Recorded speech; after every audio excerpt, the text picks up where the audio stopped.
Zelensky is finished. The West might really replace him. Putin is hammering Ukraine on the battlefield. This is no joke.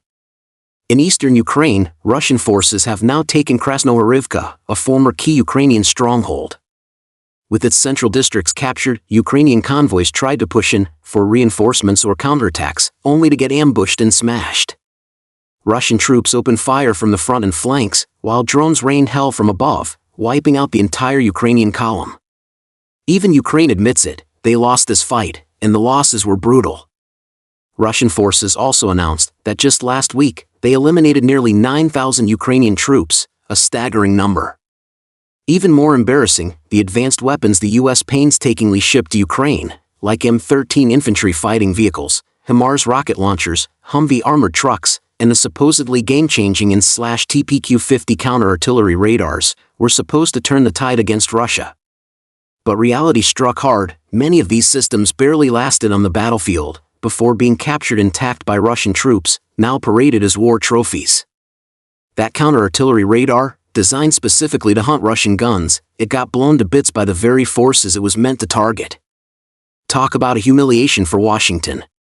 With Ukraine losing battle after battle, Western nations, especially the US, are now shifting their stance dramatically.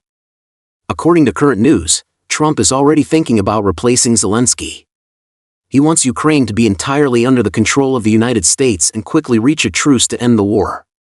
This is a blatant attempt by the United States to interfere in Ukraine's internal affairs, directly seeking to replace the country's president. Zelensky himself is also anxious. On one hand, he quickly signed another order to extend the country's wartime state by 90 days, meaning the war will continue, at least until early November. On the other hand, he has let it be known that he wants to negotiate with Russia, possibly trying to find a way out for himself. Trump's speed of changing his stance is really astonishing. As recently as mid-July, he was clamoring about increasing tariffs on Russia, providing more heavy weapons to Ukraine, including even missiles, in an attempt to help Ukraine gain an advantage over Russia. Who would have thought that just a few days later, he would directly plan to have Zelensky step down? This matter seems strange, but there are several reasons that can explain it. In June, Ukrainian spies bombed a Tu-95 bomber base in Russian territory. The Russian security services failed to catch the perpetrators, who managed to escape.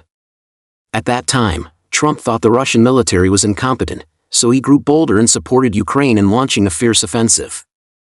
However, the Russian military fought back fiercely in places like Krasny Luch, starting to learn from Israel's approach of attacking infrastructure.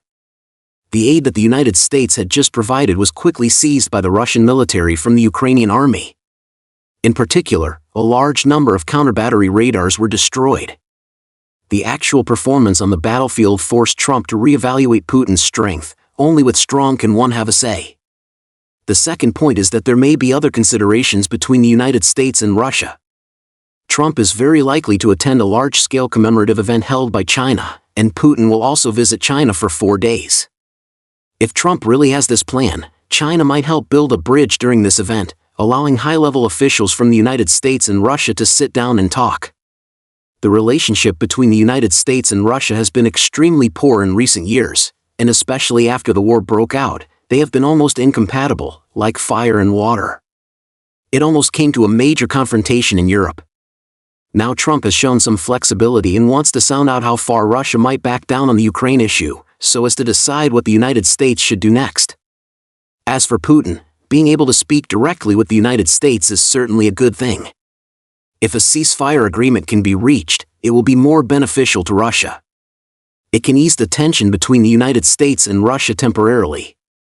Even if no substantial progress is made in the talks, sitting down to talk is better than confrontation, right? Thirdly, Trump has troubles at home. The United States itself has suffered losses due to global trade frictions, making it difficult to sell its products.